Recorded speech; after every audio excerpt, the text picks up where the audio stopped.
பிள்ளையான் திடீரென கைது செய்யப்பட்டமைக்கான காரணம் என்ன? போலீசார் வெளியிட்ட தகவல். உயிர்த்த ஞாயிறு தாக்குதல் விசாரணையில் சர்ச்சை. அனுர தரப்பு அளித்த பதில்.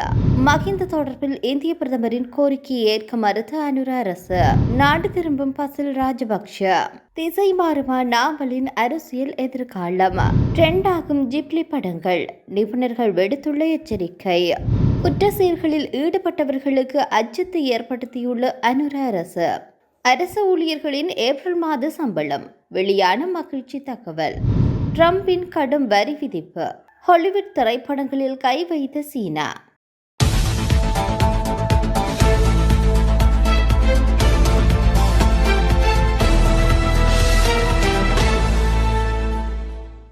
தமிழ் மக்கள் விடுதலை புலிகள் கட்சியின் தலைவரும் முன்னாள் அமைச்சருமான சிவநேசத்துறை சந்திரகாந்தன் நேற்றைய தினம் திடீரென கைது செய்யப்பட்டமைக்கான காரணத்தை போலீசார் வெளியிட்டுள்ளனர். கிழக்கு மாகாண பல்கலைக்கழகத்தின் உபவேந்தரான பேராசிரியர் சிவசுப்பிரமணியன் ரவீந்திரநாத் கடத்தப்பட்டு காணாமல் ஆகியமை தொடர்பில் குற்றப்புலனாய்வு திணைக்களத்தினால் முன்னெடுக்கப்படும் விசாரணைகளுக்கு அமைவாக போலீஸ் ஊடக பேச்சாளர் அலுவலகம் தெரிவித்துள்ளது. மட்டக்களப்பில் உள்ள அவருடைய கட்சி அலுவலகத்தில் வைத்து கைது செய்யப்பட்ட நிலையில் பிள்ளையான் தற்போது கொழும்பிற்கு அழைத்து வரப்பட்டுள்ளதாக தெரிய வருகிறது. ஈஸ்டர் குண்டு தாக்குதலுடன் தொடர்படுத்திய பிள்ளையான் கைது செய்யப்பட்டுள்ளதாக சமூக வலைதளங்களில் நேற்றைய தினம் தகவல்கள் வெளியாகியிருந்தது. இந்த நிலையில் பிள்ளையானின் காரணத்தை போலீஸ் ஊடக பிரிவு வெளியிட்டுள்ளது. இதேவேளை பிள்ளையான் கைது செய்யப்பட்டதை தொடர்ந்து மட்டக்களப்பு களுவாஞ்சிக்குடியில் பட்டாசு கொளுத்தி மகிழ்ச்சி வெளியிடப்பட்டுள்ளது. உயிர்த்த ஞாயிறு குண்டு வெடிப்பு தாக்குதலில் தொடர்புடைய நபர்களை விசாரிக்காமல் பாதுகாக்க தற்போதைய அரசாங்கத்தினுடைய உறுப்பினர்கள் முயற்சிப்பதாக கூறும் ஊடக அறிக்கைகளை அமைச்சரவை பேச்சாளர் நலிந்து ஜேதிச மறுத்துள்ளார். ஊடக சந்திப்பில் கருத்து தெரிவிக்கின்ற போது இவ்வாறு குறிப்பிட்டுள்ளார். இது தொடர்பில் அவர் மேலும் தெரிவித்ததாவது, உயிர்த்த ஞாயிறு தாக்குதல்களால் பாதிக்கப்பட்டவர்களுக்கும் நிரந்தரமாக ஊனமுற்றவர்களுக்கும் நீதி கிடைக்க வேண்டும் என்று நாட்டில் உள்ள அனைவரும் விரும்புகின்றார்கள். தாக்குதல்களுக்கு பொறுப்பானவர்கள் மீது சட்ட நடவடிக்கை எடுக்கப்பட வேண்டும். மேலும் இந்த வழக்கு குற்றப்புலனாய்வு திணைக்களத்தினரிடம் ஒப்படைக்கப்பட்டுள்ளது எனவும் அவர் தெரிவித்துள்ளார். இலங்கைக்கு விஜயம் மேற்கொண்டிருந்த இந்திய பிரதமர் நரேந்திர மோடி முன்னாள் ஜனாதிபதி மஹிந்த ராஜபக்ஷவை சந்திக்க காத்திருந்த போதிலும் முடியாமல் போயுள்ளதாக தெரிய வந்துள்ளது. இந்திய பிரதமரின் இலங்கைக்கான விஜயத்தின் போது அரசியல்வாதிகள் பலரையும் சந்தித்து கலந்துரையாடல் மேற்கொண்டிருந்தார். இந்த நிலையில் தான் முன்னாள் ஜனாதிபதி மஹிந்த ராஜபக்ஷவை சந்திக்க சந்தர்ப்பம் ஒன்றை ஏற்படுத்தி தருமாறு கோரிக்கை விடுத்துள்ளார். எனினும் வெளிவிவகார அமைச்சு மோடியின் கோரிக்கையை நிராகரித்துள்ளதாக தகவல் வெளியாகியுள்ளது.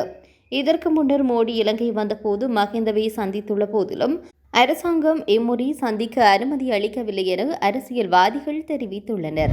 உள்ளூராட்சி மன்றங்களுக்கான தேர்தலை தொடர்ந்து ஸ்ரீலங்கா பொதுஜன பெரமுனவின் மாற்றங்களை செய்வதற்காக அந்த கட்சியின் நிறுவனர் பசில் ராஜபக்ஷ இலங்கை திரும்ப உள்ளார். பசில் ராஜபக்ஷ ஜூன் மாதம் நாடு திரும்புவார் என கட்சி வட்டாரங்களை மேற்கோள் காட்டி தகவல் வெளியாகியுள்ளது.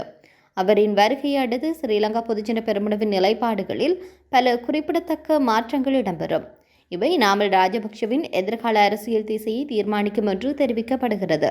நாடு திரும்பும் பசில் ராஜபக்ஷ அடுத்து ஜனாதிபதி தேர்தலை இலக்காக கொண்டு கட்சியினுடைய உறுப்பினர்களை ஒன்றிணைத்தல், வெளியோரியோர் அல்லது கட்சி செயல்பாட்டில் ஒதுங்கியிருப்போரை மீண்டும் இணைத்தல் உள்ளிட்ட பல விடயங்களை கையாள்வார் என்று கூறப்படுகிறது. இதேவேளை கடந்த தேர்தலில் ரணில் விக்ரமசிங்கவுடன் கூட்டணி அமைத்த பெரமுன கட்சியினர் மீண்டும் இணைய தொடங்கியுள்ளனர். இதன்படி முன்னாள் சபாநாயகர் மஹிந்த யாப்பா அபேவர்தன, முன்னாள் தென் மாகாண ஆளுநர் லக்ஷ்மன் யாப்பா அபேவர்தன, மாத்தறையின் முன்னாள் எம்பி கர்ணா கொடித்துவக்கு, ரத்னபுரியினுடைய முன்னாள் எம்பி அகில எல்லாவல ஆகியோர் சமீபத்தில் மொட்டு கட்சியில் மீண்டும் இணைந்துள்ளனர். இதே நேரம் பசில் நாடு திரும்பியதும் சர்வஜன பழைய கட்சியுடன் இணைந்த குழு ஒன்றும் மீண்டும் பெரமுனவுடன் இணையும் என்று கூறப்படுகிறது. தற்போது உலகளாவிய அனைவரையும் ஆட்கொண்டுள்ள ஜிப்லி படங்கள் குறித்த நிபுணர்கள் எச்சரிக்கை ஒன்றை விடுத்துள்ளனர். 1985 ஆண்டு ஜப்பானை சேர்ந்த ஹயாவோ மியாசாகி ஜிப்லி ஸ்டுடியோ என்ற திரைப்பட நிறுவனத்தை தொடங்கி கார்ட்டூன்களை கைகளால் வரைந்து அதை அனிமேஷன் படங்களாக எடுக்க தொடங்கினர். தற்போது 40 வருடங்களுக்கு பின்னர் மீண்டும் ஜிப்லி படங்கள் ட்ரெண்ட் ஆகி வருகிறது. ஓப்பன் ஏஐ நிறுவனத்திற்கு சொந்தமான சட் ஜிபிடி ஜிப்லி படங்களை இலவசமாக உருவாக்கி தருவதனால் குழந்தைகளை தொடங்கி சினிமா, கிரிக்கெட் பிரபலங்கள், பிரதமர் மோடி, எலான் மாஸ்க் வரை தங்களுடைய ஜிப்லி படங்களை உருவாக்கி சமூக ஊடகங்களில் பகிர்ந்து வருகின்றனர். முதலில் சந்தா செலுத்துபவர்களுக்கு மட்டுமே இந்த வசதி வழங்கிய ChatGPT தற்போது அனைத்து பயனர்களுக்கும் இலவசமாக ஜிப்லி படங்களை உருவாக்க அனுமதித்தது. இதனால் ஒரு மணி நேரத்தில் 10 லட்சத்திற்கும் அதிகமான பயனர்கள் ChatGPTயை பயன்படுத்தி அதன் நிறுவனர் சாம் ஆல்ட்மேன் தெரிவித்துள்ளார். அத்துடன் எக்ஸ் தளத்தில் குரோக் கூகுள் நிறுவனத்தினுடைய ஜெமினி பயனர்கள் இலவசமாக ஜிப்லி படங்களை உருவாக்கும் வசதியை வழங்கியதால் இணையவாசிகள் தங்களுடைய ஜிப்லி படங்களை உருவாக்கி சமூக வலைதளமெங்கும் பதிவிட்டு வருகின்றனர்.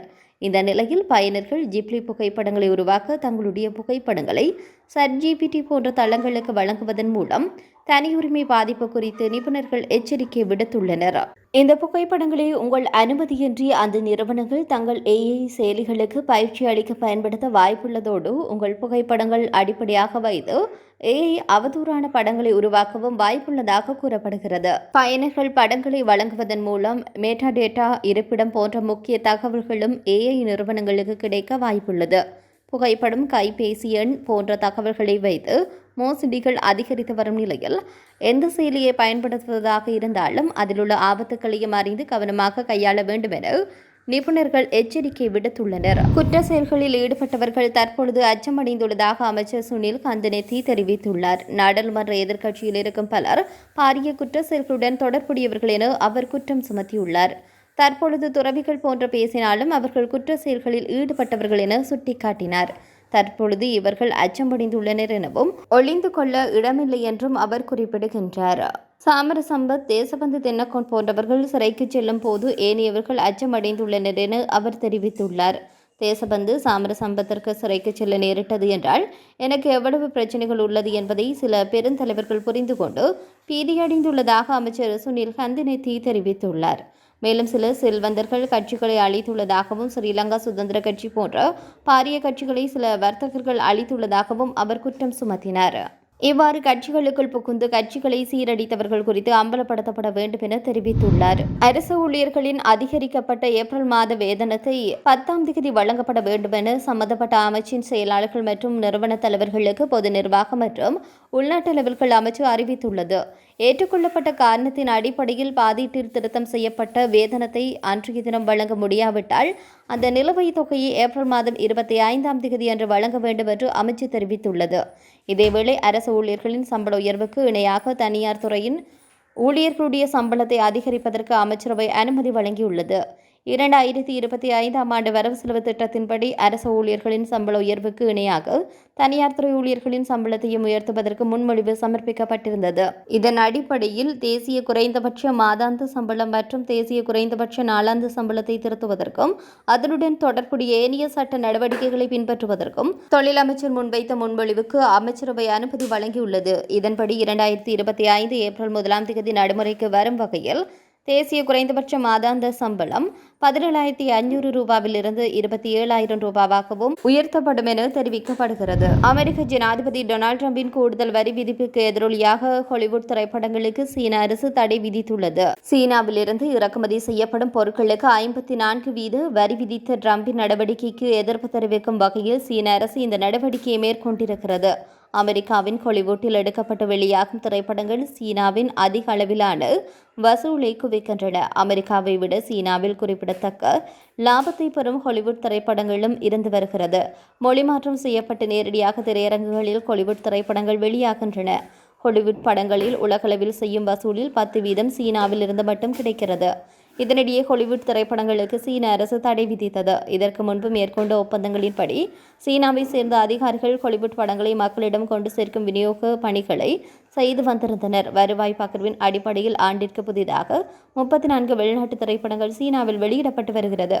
இதற்கான டிக்கெட் விற்பனையில் 25% வருவாய் சீன அரசுக்கு சொந்தமானதுடன் சிறிய தொகையில் எடுக்கப்படும் படங்கள் இந்த விதிமுறைகளுக்கு அப்பாற்பட்டு உள்ளூர் விநியோகத்தர்களினால் வெளியிடப்படுகிறது. சீனாவுடன் அமெரிக்கா மேற்கொள்ளும் வணிகத்தில் திரைப்படத்துறையும் ஒன்றாக உள்ளது. தற்பொழுது அமெரிக்கா விதித்துள்ள திருத்தப்பட்ட வரி தொடர்பில் திரைப்பட வணிகத்தில் இரு நாடுகளுக்கும் இடையில் பாதிப்பு ஏற்படும் அபாயம் உருவாகியுள்ளமையும் குறிப்பிடத்தக்கது.